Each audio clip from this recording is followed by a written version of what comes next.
State Senator John Hoffman and his wife Yvette survived after being shot several times at their home in Champlin. The man charged in both tragic shootings says that he is not happy with his new living conditions. Vance Boelter told the judge he's having trouble sleeping and wants a new cell. He is facing federal charges which could carry the death penalty. Adam Duxter was in the courtroom and he picks up our team coverage. Adam? Yeah, Amelia, today's court hearing lasted only a matter of minutes, but gave us an insight to what the last week and a half have been like, according to Vance Boelter, following the largest manhunt in Minnesota history. Vance Boelter wasn't restrained walking into federal court Friday. He carried an envelope filled with papers and had guards on either side. He wore nothing except for laceless shoes and a green anti-suicide gown. Boelter's attorney arguing his conditions have been unworkable since he got to the Sherburne County Jail in Elk River. Boelter himself said he's not been able to sleep since arriving nearly 2 weeks ago. Lights have been on in his cell 24 hours a day, and he's laid on a mat on the ground with no pillow, as his attorney says doors slam continuously. The judge agreed to move Boelter off suicide watch into another area of the jail.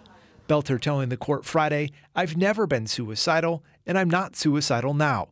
This coming one day after Boelter's wife distanced herself from his alleged crimes, saying in a statement, "We are appalled and horrified by what occurred," calling it a betrayal of their Christian faith.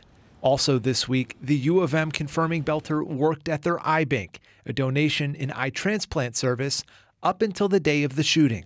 The university says it's fully cooperating with the investigation. And within the last hour, the Sherburne County Sheriff sent a scathing response to Boelter's claims in court. He called it offensive and disgusting that Boelter would paint himself a victim, especially on today of all days when the Hortmans are lying in state at the Capitol. Sheriff Joel Brott also went on to write that the claims Boelter is making about not sleeping are absurd. In fact, he says security cameras have showed Boelter sleeping for 7 hours straight just last night. Sheriff Brott goes on to write Boelter, quote, isn't in a hotel, he's in a jail. His cell is clean, he hasn't missed a meal, and his mattress has a pillow sewn in. The sheriff ends the letter by saying it's too late now to complain about the conditions in which he's put himself. And Frank and Amelia, neither federal prosecutors nor Boelter's defense attorney took questions after court today. He's expected back in St. Paul at the federal courthouse this upcoming Thursday, right before the July 4th holiday. All right. Thank you, Adam.